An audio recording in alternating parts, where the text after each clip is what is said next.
যদি একদিন আগে দেখতে পারতাম কবুতরটা ট্রিটমেন্ট করতে পারতাম তাহলে কবুতরটা ভালো করতে পারতাম একদিন পর। আর কবুতর পাতলা পায়খানা করতে আসছে, গিট দিবেন, গিট দিলে ইনশাল্লাহ ঠিক হয়ে যাবে। তো এই পেটানের কবুতর বলছি পালি বুঝছেন।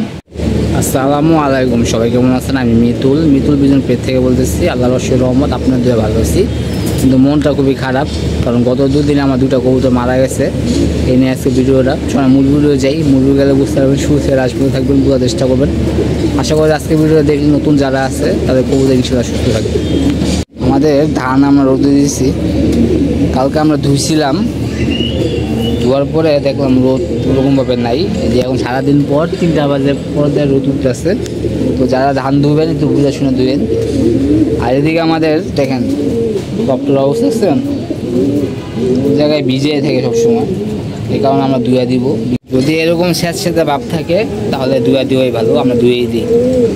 খাবারের আগে ধুয়ে সব কিছু করার চেষ্টা করি। আলহামদুলিল্লাহ রোদটা ভালোভাবে উঠতেছে, রোদটা আমার খুবই দরকার ঠান্ডা রোদ দেওয়ার জন্য।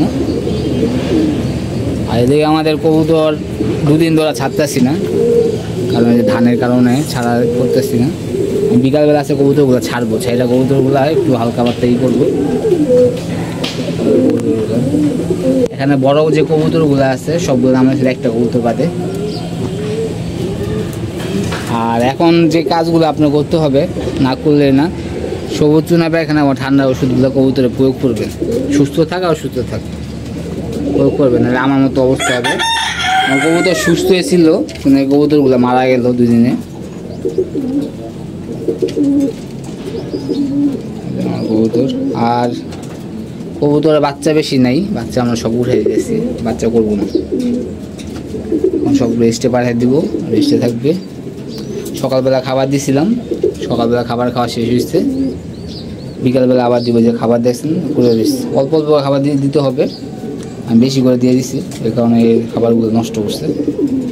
আর এবার নিয়ত করছি যে খাবারের ট্রেগুলো আছে প্রতিদিন পরিষ্কার করব, যে পর্যন্ত পরিষ্কার না হবে এ পর্যন্ত খাবার দিব না। এগুলো উঠাই দিয়া নতুন করে পরিষ্কার করে পরে দিয়ে কবুতর দিব।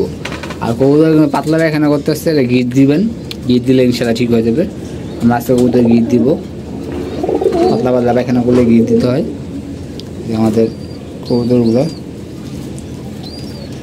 এদিকে আমাদের মুরগি আনার কথা ছিল, 2টা মুরগি আনবো ইনশাল্লাহ রবিবার দিন, এই 2টা মোরগ। আর এদিকে আমাদের বাচ্চা 2টা আলহামদুলিল্লাহ বড় হয়ে গেছে, এগুলো খাবার শিখাতে হবে। খাবার শেখানোর জন্য আমরা বড় যে বাটিগুলো দেখতে পাচ্ছেন, যেরকম বাটি থাকে এই বাটির উপরে দিয়ে দিলে আস্তে আস্তে খাবার শিখে দেবে। কবুতর মাশাআল্লাহ অনেক সুন্দর হয়েছে। আসলে ছাইরা পারলে কবুতরের গ্রোথ, কবুতর এইগুলো অন্যরকম হয়ে দেখেন, নটটা খাওয়াইছে, খাওয়াই করছে। তো আপনারা যারা ছাইরা পালেন অবশ্যই ছাইরা পারলেই ভালো, কারণ আমার যে অবস্থা আমি আসলে ছাইরা পালতে পারি না, আমি কবুতরগুলো ছাইরাই পালতাম। আমাদের এই পেটে বাচ্চা ফুটাইছে, এই পেটে বাচ্চা এখানে কোনো ডিম নাই, ডিম আছে, এক জোড়া ডিম আছে, ওই যে একটা শুধু ডিম আছে, যা আছে সবই বাচ্চা ফুটাই দিছে। আর আমরা বাচ্চা করবো না, এখান থেকে সবগুলো উঠাই দিছি, আস্তে আস্তে এই বাচ্চাগুলো উঠাই দিতেছি, বাচ্চাগুলো আলাদা করে দিছি।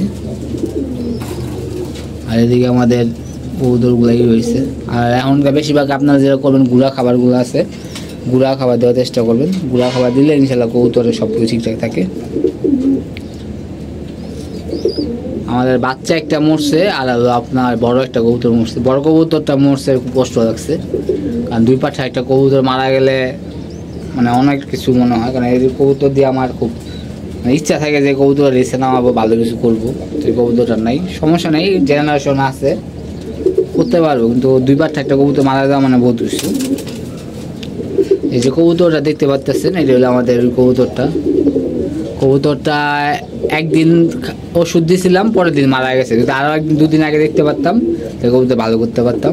বিশেষ করে ঠান্ডা গরমে কবুতরগুলো মনে করেন এই রোগটা হয় যে মুখ দিয়ে হাতে করে নিঃশ্বাস নেয়, তখন কি আপনার সাথে সাথে ট্রিটমেন্ট দেওয়ার চেষ্টা করবেন, তাহলে দেবেন ইনশাল্লাহ সব কিছু ঠিকঠাক।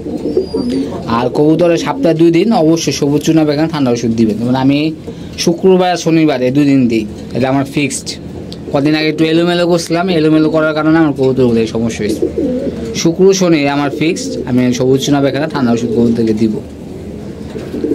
যে খাবার দিয়ে নষ্ট করছে, এই খাবারগুলো উঠে এটা পরিষ্কার করে দেবো প্রতিদিন পরিষ্কার করবো, যেমন পরিষ্কার না হবে খাবার দিব না, এটা নিয়ত করছি। এই বাচ্চাগুলো এবার প্রত্যেকটা বাচ্চা আলহামদুলিল্লাহ আল্লাহর অসীম রহমত আপনাদের দোয়ায় ভালো করে করা হয়েছে।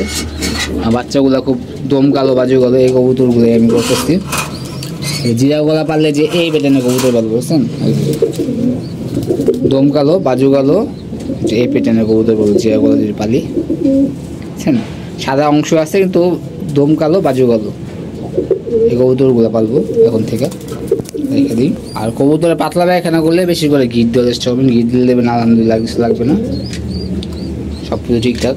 এই যে আরেক জোড়া ডিম আছে, বাচ্চা ফুটাইছে নাকি না, এটা বাচ্চা আসলে ফুটবে কিনা এটা নিয়ে কনফিউশন।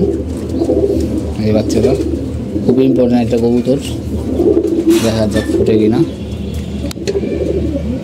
আর এদিকে দুটো আছে, সবগুলো কবুতরে পাতলা পায়খানা করতেছে, খাবারে একটু হয়েছে এই কারণে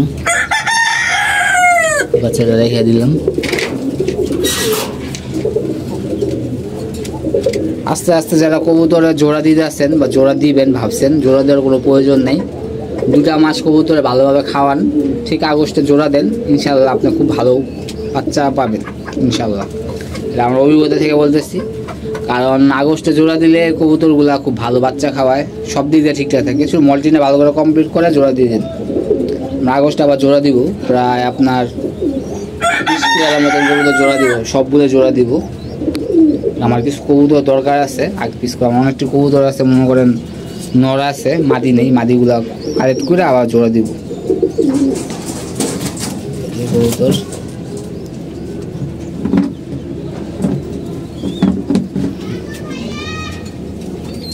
এই যে আমাদের কবুতর সবগুলাই, এগুলা বাচ্চা ফুটে এসছে, এগুলা বাচ্চা ফুটে এসছে, যেগুলো বাচ্চাগুলো যেগুলো সব উপরে দিয়ে আমরা উঠাই দেবো, সব বাচ্চা সব ভাঙা শুরু করবো, এই খাবার খাইলে এলে ভেঙে দেবো সব কবুতরে রাখবো পাঁচ। আর বাইরে দেখেন রোদ উঠে তো উঠে না, একটা সমস্যা আছে, এই রোদ উঠে না, রোদটা খুবই প্রয়োজন। আবার আকাশে মেঘলা হয়ে যেতেছে, আল্লাহ জানে কী হয়, ধান্দা মনে উঠাই দিতে হবে, কারণ রিস্ক নিয়ে যেতে যাচ্ছি না, তো এই আছে ধান্দা উঠাই দিব। আর যারা ধান ধুইবেন বুঝে শোনা ধুইবেন, না ধুইলে ভালো, তো কড়া রোদ দেখে ধান ধোয়া চেষ্টা করবেন, আমার মতন ভুল করেন না। আমি হালকা করে দিয়ে আমার অবস্থা খারাপ হয়ে গেছে, ধানগুলো কী হবে আল্লাহ জানে, রোদ তো উঠে না। আর এই যে আমার কবুতরগুলা সবগুলো আছে একটু ঝিমঝিম ভাব আছে, বিশেষ করে ঠান্ডার ওষুধটা অবশ্যই প্রয়োগ করবেন, নাহলে কিন্তু কবুতর পালাটা খুব কী হয়ে যাবে, রিস্ক হয়ে যাবে। এই ছিল আমাদের ভিডিওটা, যতদূর সম্ভব আমরা দেখানোর চেষ্টা করছি। ভালো থাকবেন, সুস্থ থাকবেন, কবুতরের প্রতি যত্ন নেবেন, ইনশাআল্লাহ আমার নেক্সট কোনো দেখা হবে। আল্লাহ ব্যস্ত থাকবেন, সে ভালো থাকবেন।